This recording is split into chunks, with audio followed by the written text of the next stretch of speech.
Hello students, कैसे हो आप सब। आज हम करेंगे बेटा इलेक्ट्रिसिटी चैप्टर जो हमारा चल रहा था उसका टॉपिक करेंगे हम आज heating effect of electric current. तो स्टार्ट करते हैं बेटा टॉपिक। तो यहाँ पर बताया गया है बेटा जो हमारे पास बैटरी होती है, सेल होता है, उसमें जो केमिकल एनर्जी होती है, ठीक है बेटा जी। जब हम उनमें क्या करते हैं, सर्किट में जब वो सेल और बैटरी को लगाते हैं तो उसमें करंट को क्या करते हैं, फ्लो करवाते हैं हम। तो उसमें क्या होता है बेटा जी, जो हीटिंग एनर्जी क्या होती है, प्रोड्यूस होती है वहाँ पर। तो जो केमिकल एनर्जी है बेटा जी, वो जब क्या होती है, खर्च होती है, तो वो क्या होती है बेटा जी, हमें क्या देती है, हीटिंग एनर्जी देती है, ठीक है, हीट एनर्जी देती है। जो हमारे पास सर्किट में करंट फ्लो होता है वो किसके कारण होता है, पोटेंशियल डिफरेंस के कारण होता है, ठीक है। जब जो इलेक्ट्रॉन फ्लो करते हैं वो किसके कारण करते हैं बेटा, पोटेंशियल डिफरेंस के कारण करते हैं। तो वहाँ पर हमारे पास क्या हुआ, करंट फ्लो होता है, ठीक है बेटा जी। तो यहाँ पर बताया गया है आगे कि जो हमारे पास केमिकल एनर्जी है, ठीक है बेटा, सर्किट में जब वो खर्च होती है तो उसको क्या पूरी जब वो क्या होता है बेटा जी, एनर्जी खर्च होती है तो वहाँ पर वो एनर्जी कहाँ पर जाती है, ठीक है, वो एनर्जी क्या पैदा करती है, हीटिंग इफेक्ट, हीटिंग एनर्जी को क्या करती है, प्रोड्यूस करती है। और जब देखो हमारे पास जहाँ पर बेटा जी हाई रेजिस्टेंस होगा वहाँ पर क्या होगा, हाई हीटिंग इफेक्ट होगा, ठीक है, हीटिंग एनर्जी लगेगी वहाँ पर। यहाँ पर हाई रेजिस्टेंस होगा तो वहाँ पर क्या होगा बेटा, हाई हीटिंग एनर्जी पैदा होगी। तो बेटा हम एग्जांपल लेते हैं इलेक्ट्रिक फैन की। जब इलेक्ट्रिक फैन में क्या करंट फ्लो करते हैं, ठीक है, तो वो क्या होता है, जब हम फैन वर्क करता है, ठीक है, तो थोड़ी देर बाद हम जब देखते हैं तो वो क्या होता है बेटा, गर्म होया होता है, ठीक है जी। उसमें जो सेल वगैरह होते हैं, ठीक है जी, बैटरी लगी होती है, वो क्या होती है, उसमें केमिकल होता है। तो केमिकल एनर्जी किस में प्रोड्यूस हो जाती है, हीटिंग इफेक्ट में, ठीक है बेटा जी। तो आगे बताया गया बेटा जी, यहाँ पर हमने क्या करना है, बहुत सारे क्या है रेजिस्टेंस लेनी है और एक सर्किट में क्या करने है, उसको ज्वाइन करनी है और एक बैटरी लगानी है, ठीक है बेटा हमने।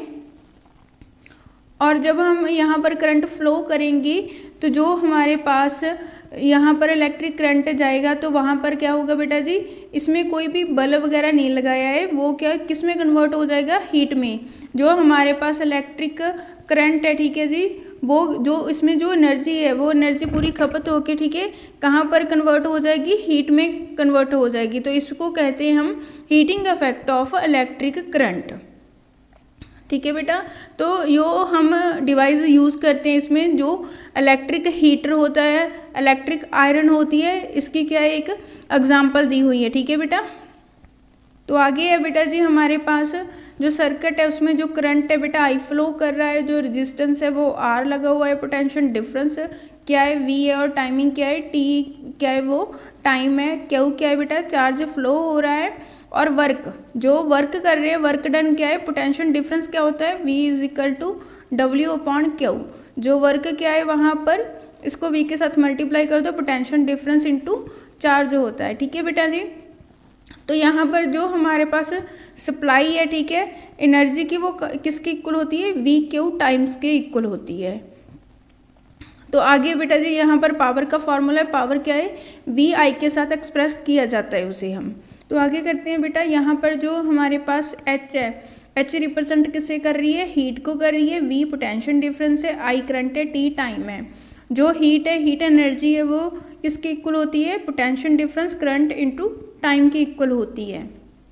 तो आगे बेटा टॉपिक है जो हमारे पास यहाँ से क्वेश्चन आता है, जूल्स हीटिंग लॉ। तो जूल्स हीटिंग लॉ क्या होता है बेटा जी, H हीट होती है, ठीक है जी। तो इक्वल्स टू किसके इक्वल होता है बेटा जी, H is equal to I square R T. ये क्या होता है हमारे पास, जूल्स हीटिंग्स लॉ होता है। तो इसको लिखते हैं बेटा जी हमारे पास directly proportions to the square of the current. तो बेटा जी जो हमारे पास हीट है वो क्या होती है, directly proportional square of current होती है, और रेजिस्टेंस के डायरेक्टली प्रोपोर्शनल होती है, और टाइम के डायरेक्टली प्रोपोर्शनल होती है। तो ये बेटा जी हमारे पास क्या था, जूल हीटिंग लॉ था।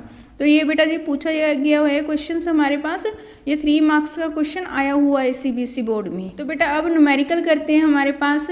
तो यहाँ पर क्या दिया हुआ है बेटा जी, हमारे पास इलेक्ट्रिक आयरन दी हुई है, तो उसकी पावर दी हुई है, हमारे पास पावर कितनी है, 840 वाट दी हुई है। तो मैक्सिमम रेट है यहाँ पर, और 360 है जो हमारे पास मिनिमम है हीटिंग इफेक्ट। तो जो पावर है हमारे पास मैक्सिमम कितनी है बेटा जी, 840 है, और मिनिमम कितनी है, 360 है। वोल्टेज कितनी है, 220 है। तो हमें क्या पता करना है बेटा जी, करंट फाइंड आउट करना है। जो हमारे पास पावर का फॉर्मूला वो क्या होता है बेटा जी, वी आई है, वोल्टेज इंटू करंट है।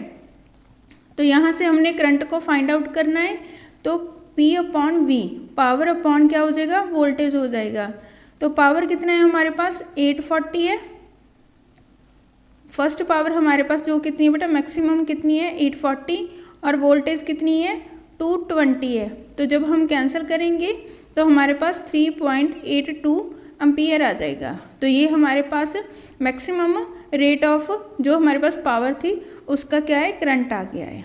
तो आगे बेटा जी हमने मिनिमम रेट का पता करना है हमारे पास, तो करंट फाइंड आउट करना है।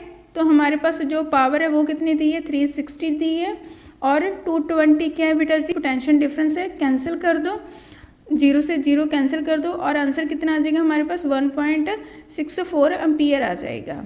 तो ये तो बेटा जी हमने करंट फाइंड किया था, मैक्सिमम रेट और मिनिमम का। अब हमने बेटा रेजिस्टेंस फाइंड आउट करना है, तो हमें पोटेंशियल डिफरेंस भी दिया है तो करंट भी है, और दोनों को डिवाइड कर देना है। तो हमारे पास बेटा कितना आ जाएगा, 134.15 ओम रेजिस्टेंस आ जाएगा। तो नेक्स्ट न्यूमेरिकल करते हैं अब हम। तो यहाँ पर बेटा जी नेक्स्ट न्यूमेरिकल हम स्टार्ट करते हैं। तो 100 जो हमारे पास जूल है वो क्या दिया हुआ है, हीट। तो H कितनी है हमारे पास, 100 जूल। तो रेजिस्टेंस कितना है हमारे पास, 4 ओम। तो ईच सेकंड में जो रेजिस्टेंस कितना प्रोड्यूस हो रहा है, 4 ओम रेजिस्टेंस है बेटा जी। तो टाइम कितना है हमारे पास, 1 सेकंड। तो find potential difference across resistors. तो हमने पोटेंशियल डिफरेंस फाइंड आउट करना है। तो हमारे पास बेटा जी जो जूल्स हीटिंग लॉ का फॉर्मूला था, H = I²RT, ये हमारे पास फॉर्मूला था। तो हमने फाइंड आउट क्या करना है, पोटेंशियल डिफरेंस फाइंड आउट करना है। तो पहले हम करंट फाइंड आउट करेंगे बेटा, यहाँ से H और RT तो इसके नीचे आ जाएगा, स्क्वायर रहते रूट हो जाएगा बेटा जी। तो I की वैल्यू हमने फाइंड आउट करनी है, यहाँ पर बेटा वैल्यू फिल करनी है। H की कितनी है हमारे पास, 100 है, R की कितनी है, 4 है, और टाइम 1 है। तो कैंसिल करेंगे 25, तो अंडर रूट बेटा 25 आ जाएगा, तो 5 एम्पियर आ जाएगा। तो करंट हमारे पास कितना आ गया, 5 एम्पियर। तो अब हमने क्या निकालना है बेटा, पोटेंशियल डिफरेंस। तो हमारे पास बेटा करंट कितना आ गया था, 5 एम्पियर आ गया था। पोटेंशियल डिफरेंस का फॉर्मूला क्या होता है, ओम लॉ, V = IR होता है। I कितना है हमारे पास, 5 है, रेजिस्टेंस 4 है, मल्टीप्लाई कर दो 20 क्या आ जाएगा, वोल्ट आ जाएगा। पोटेंशियल डिफरेंस हमारे पास आ जाएगा। तो अब स्टार्ट करते हैं बेटा नेक्स्ट टॉपिक। नेक्स्ट टॉपिक क्या है हमारे पास, practical applications of heating effect of electric current. तो अब हमने एप्लीकेशंस करनी है हीटिंग इफेक्ट की। तो यहाँ पर बेटा हमारे पास फर्स्ट एप्लीकेशन है कि जब हम इलेक्ट्रिक करंट देते हैं तो हीटिंग क्या है, प्रोड्यूस होती है। यहाँ पर जो एग्जांपल दी हुई है, हमारे डिवाइस दी हुई है, वो कौन से है, laundry iron, electric toaster, electric oven, kettles, heaters. तो ये हमारे पास क्या है बेटा जी, यहाँ पर एप्लीकेशंस है। यहाँ पर पूछा जाता है कि कोई भी हमें एग्जांपल दो, 2 devices of Joule's heating law. तो यहाँ से कोई भी बेटा जी आप 2 एग्जांपल दे सकते हैं। तो बेटा सेकंड एप्लीकेशन करते हैं हम इलेक्ट्रिक बल्ब की।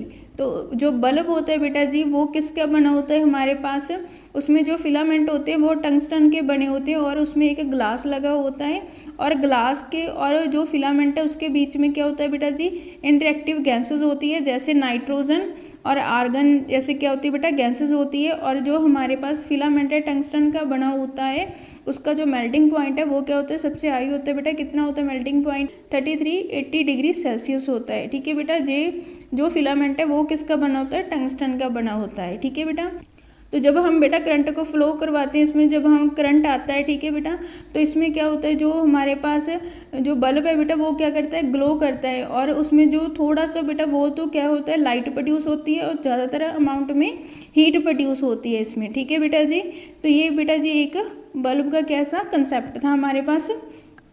तो थर्ड एप्लीकेशन है बेटा जी हमारे पास फ्यूज़ की। फ्यूज़ क्या होता है बेटा, एक सेफ्टी डिवाइस होता है। जब हमारे पास जो सर्किट में है इलेक्ट्रिक करंट की जो अमाउंट है वो क्या आ जाए, हाई आ जाए, जो इलेक्ट्रिक करंट है बेटा वो क्या आ जाए, हाई आ जाए, तो जो फ्यूज़ होता है बेटा जी, फ्यूज़ में जो वायर लगी होती है वो क्या हो जाती है, मेल्ट हो जाती है, जिसके साथ पूरा सर्किट ब्रेक डाउन हो जाता है। जो हमारे पास घरों में सर्किट वगैरह लगे हुए होंगे, अप्लायंस लगे होते हैं, वो क्या हो जाते हैं बेटा, प्रोटेक्ट कर देता है उनको। ठीक है बेटा जी, वो क्या है, करंट को स्टॉप कर देता है वहाँ पर। तो हमारे पास जो घरों में डिवाइस लगे होते हैं उनको क्या कर देता है, वो प्रोटेक्ट करता है। ठीक है बेटा जी, जो घरों में हम फ्यूज़ यूज़ करते हैं बेटा जी, डोमेस्टिक सर्किट जो घरों में हम फ्यूज़ यूज़ करते हैं उसका रेट है जैसे 1 एम्पियर, 2 एम्पियर, 3 एम्पियर, 10 एम्पियर होता है। जैसे हमारे पास 3 एम्पियर है। ठीक है बेटा जी, जब हम इसके 3 एम्पियर से ज़्यादा करंट आ जाए तो ये क्या हो जाएगा बेटा, जो फ्यूज़ लगा हुआ है, फ्यूज़ में एक वायर होती है, वो क्या हो जाएगी बेटा जी, मेल्ट हो जाएगी। तो जो सर्किट घरों में जो बाकी डिवाइस है वो क्या कर देगा, उसको प्रोटेक्ट कर देता है। तो अब हमने टॉपिक करना है इलेक्ट्रिक पावर। इलेक्ट्रिक पावर क्या होती है हमारे पास, पी से बेटा जी पावर लिखते हैं हम।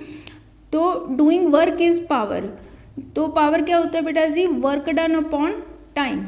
तो ये हमारे पास जो हमने लोअर क्लासेस में ये फॉर्मूला किया था, work done upon time power का फॉर्मूला होता है। ठीक है बेटा, जितनी एनर्जी हम कंज्यूम कर लेते हैं काम करते हुए वो पावर होती है हमारे पास। पावर का जो फॉर्मूला होता है अब VI है, पोटेंशियल डिफरेंस इनटू करंट होता है। तो आगे जब उन्होंने ये पूछ लिया बेटा, question CBSE board question put कर ही लेती है कि पावर को एक्सप्रेस करो करंट और रेजिस्टेंस में, पोटेंशियल डिफरेंस और रेजिस्टेंस में। तो हमारे पास पावर क्या होती है, VI होती है। तो ओम लॉ क्या होता है, V = IR। तो यहाँ पर जो V है ना बेटा, V को हम फिल कर देंगे IR में। तो कितना आ जाएगा हमारे पास, I²R। तो ये आ जाएगा पावर का सेकंड फार्मूला। ये फर्स्ट फार्मूला है और ये सेकंड। आगे बेटा जी जो हमारे पास पावर है वो VI होती है। तो यहाँ से हम क्या करेंगे बेटा, I की वैल्यू निकालेंगे। I क्या होगी हमारे पास, V/R हो जाएगी। तो इसको बेटा जब हम फिल करेंगे तो इसमें V की वैल्यू कितनी है, V/R है। तो पावर क्या आ जाएगी, V²/R। तो ये हमारे पास था बेटा थर्ड फार्मूला। तो बेटा पावर की SI यूनिट क्या होती है हमारे पास, वॉट होती है। पावर की SI यूनिट क्या होती है बेटा, हमारे पास वॉट होती है। तो 1 वॉट को डिफाइन करेंगे 1 वोल्ट इंटू 1 एम्पियर। तो जो हमारे पास पावर की यूनिट होती है वॉट, वो स्मॉलेस्ट यूनिट होती है। तो उसकी बिगेस्ट यूनिट क्या होती है बेटा, किलो वॉट होती है। ठीक है बेटा जी, तो आगे हम करते हैं। जो हमारे पास कमर्शियल यूनिट होती है इलेक्ट्रिक एनर्जी की, वो क्या होती है बेटा जी, किलोवाट आवर होती है। जो सबसे बड़ी यूनिट होती है वो क्या होती है, 1 किलोवाट आवर होती है। उसमें क्या होता है बेटा जी, 1000 किलोवाट में वाट कितने होते हैं, 1000 होते हैं। और आवर्स में सेकंड कितने होते हैं, 3600 होते हैं। आगे बेटा जी हमारे पास इसको कैलकुलेट करेंगे तो ये हमारे पास आ जाएगा 3.6 × 10⁶ जूल आ जाएगा। ये हमारे पास बेटा जी कमर्शियल यूनिट होती है 1 किलोवाट आवर में। ठीक है बेटा, तो ये बेटा जी हमारा पावर का टॉपिक था, लास्ट टॉपिक था। तो आगे हम न्यूमेरिकल करते हैं बेटा इसके। तो यहाँ पर बेटा जी हमारे पास दिया हुआ है कि जो पोटेंशियल डिफरेंस है, एक इलेक्ट्रिक बल्ब है उसको हमने 220 वाट वाले जनरेटर के साथ कनेक्ट किया है। करंट कितना है, 0.50 एम्पियर है। पावर पता करनी है। तो पावर का फॉर्मूला क्या होता है, P = VI। तो पावर की वैल्यू फिल कर दो बेटा जी और करंट की। तो हमारे पास जब हम 22 को इसके साथ मल्टीप्लाई करेंगे 0.5 के साथ, तो हमारे पास कितना आ जाएगा, 110 क्या आ जाएगा, जूल पर सेकंड आ जाएगा। तो इसे वाट्स के साथ भी लिख सकते हैं बेटा SI यूनिट। तो नेक्स्ट न्यूमेरिकल करते हैं। तो नेक्स्ट न्यूमेरिकल है हमारे पास बेटा जी, एक इलेक्ट्रिकल रेफ्रिजरेटर है। तो उसकी पावर कितनी है हमारे पास, 400 वाट है, 8 घंटा पर डे। तो हमारे पास जो पर डे में वो 8 घंटा क्या करता है बेटा, वर्क कर रहा है। और उसका क्या करना है बेटा जी, हमने कॉस्ट पता करनी है एनर्जी की, 30 डे की पता करनी है। 3 रुपीज़ पर यूनिट है हमारे पास। जो हमारे पास पावर है बेटा जी वो कितनी है, 400 है। और कितने टाइम की निकालनी है बेटा जी, कितने आवर्स की निकालनी है, 8 और 30 डेज। तो जब हम बेटा इसको मल्टीप्लाई करेंगे ये आ जाएगा 96,000 हमारे पास वाट आवर। तो इसको किलोवाट में चेंज करना है तो 1000 के साथ क्या कर देना है, डिवाइड कर देना है, कैंसिल कर दो तो 96 किलोवाट आवर आ जाएगा। तो ये बेटा जी हमारे पास था कि कितनी एनर्जी आई है बेटा। अब हमने क्या करना है बेटा, कॉस्ट पता करनी है, तो इसको क्या कर दो, 3 के साथ मल्टीप्लाई कर दो। तो बेटा जी हमारे पास 96 आए थे, ठीक है एनर्जी। तो इसको क्या करेंगे हम, मल्टीप्लाई किसके साथ करेंगे, 3 के साथ करेंगे। तो जो हमारे पास रुपीस है वो कितने आ जाएंगे, 288। तो ये हमारे पास थे इतने रुपीस, वो क्या आ जाएंगे बेटा जी, उसकी कॉस्ट है, कितनी एनर्जी वो ख़त्म कर रहा है, ठीक है जी, कंज्यूम कर रहा है। तो उसके कितने रुपीस है, कॉस्ट कितनी है, 288। तो बेटा जी ये हमारा लास्ट टॉपिक था। तो आपको हमारी क्लास कैसी लगी, तो हमारी क्लास को बेटा शेयर, लाइक और चैनल को सब्सक्राइब जरूर करना। Thank you.